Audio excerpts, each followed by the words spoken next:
Well, good morning. A few weeks ago we looked at the need to grow and we thought about the true vine and Jesus being the vine dresser, and also how my plants had failed to grow because I had neglected them. And this week I'm hoping to show you some lilies, which I only have one to show you because these have peaked so much. I was hoping to have some lilies to show you, particularly this weekend, but alas, I only have one to show you here, and I have some plants which will hopefully bud and blossom in due course, and there's even more lilies out of sight which you cannot see, but they are not quite fully there yet. And as we think about plants and how we grow plants and the time it takes to plant things, it always is something that we have to manage very carefully. We might use things like Miracle-Gro to help us grow. We need to have lots and lots of moisture, which is no problem at all in Scotland. And sometimes maybe we have to prepare the ground with controversial things such as Roundup.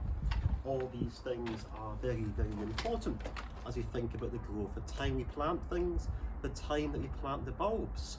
I have some bulbs which are planted in February and there's no sign of any growth happening as yet. And of course we wanted lilies to appear at a certain time or anything else.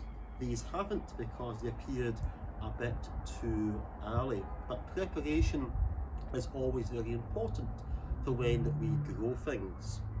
And the Bible has a lot to say about growth and preparation. We thought about pruning things out last time, but here in James chapter 1 verse 12 we hear something about our spiritual growth. It says, "Blessed is the man who remains steadfast under trial, for when he has stood the test, he will receive the crown of life, which God has promised to those who love him." Blessed is the man who remains steadfast under trial, for when he has stood the test, he will receive the crown of life, which God has promised to those who love him. And these words do tell us a few very important things. They do. And they tell us that we need to remain steadfast.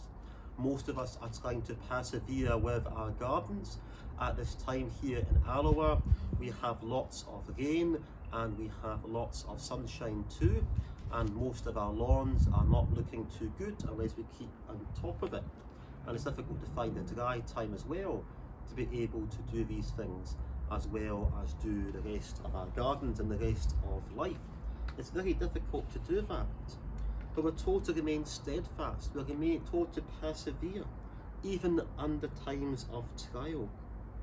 And we're told that the one who stands the test will receive the crown of life, which God has promised to those who love him. If you persevere with your plants, you will get a wonderful set of lilies that we have here. If I persevere with this, as I have, albeit a bit too early, then we will get lilies and we will see that fulfillment of all our labours. But here we're told about the crown of life, which is not of labour like working with plants or anything else. It is a spiritual labour. Now we are saved by grace. There's nothing that we can do to gain God's merit and to be able to be right with him. But if we are going to persevere in our faith, we have to remain steadfast. We have to be able to grow. We have to be able to speak those spiritual nutrients. And what do we mean by spiritual nutrients? How do we gain that crown? Well, it means by listening to God's word, reading God's word, hearing God's word explained, being able to put it into practice, being able to have integrity by faith and actions coming together. Sometimes it's easy just to say one thing, but to be able to do something completely different, isn't it?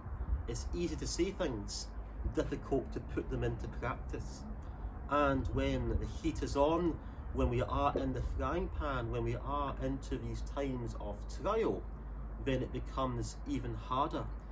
But if we have the right soil, if we have the right foundations, if we have the right people in our lives, and maybe too, there is a time to get rid of some people from our lives, and the Roundup, the harsh chemical that we have here, maybe reminds us that sometimes there are people in our lives. Maybe we get weeds in the base of our pots and of our flower beds that are choking us, or choking the plants, that maybe these are the kind of people that are choking us and keeping us back from following God and being true to our calling and being true to our own integrity.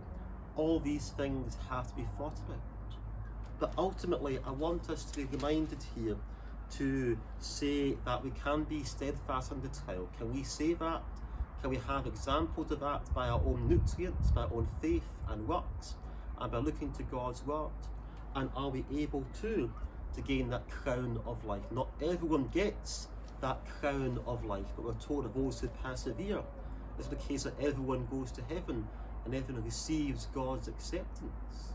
We do that by persevering even under times of trial. Many of you, almost all of us here, are under a time of trial because things aren't the same and we can't do the basics like seeing our friends and family too much, although some maybe are starting to do that now. But here we're told to persevere through these temporal and spiritual trials and to think very carefully about the people and the influences that we have in our own lives. I hope you all have a very good weekend, whatever you are doing, and I hope to see you soon. May God bless you all.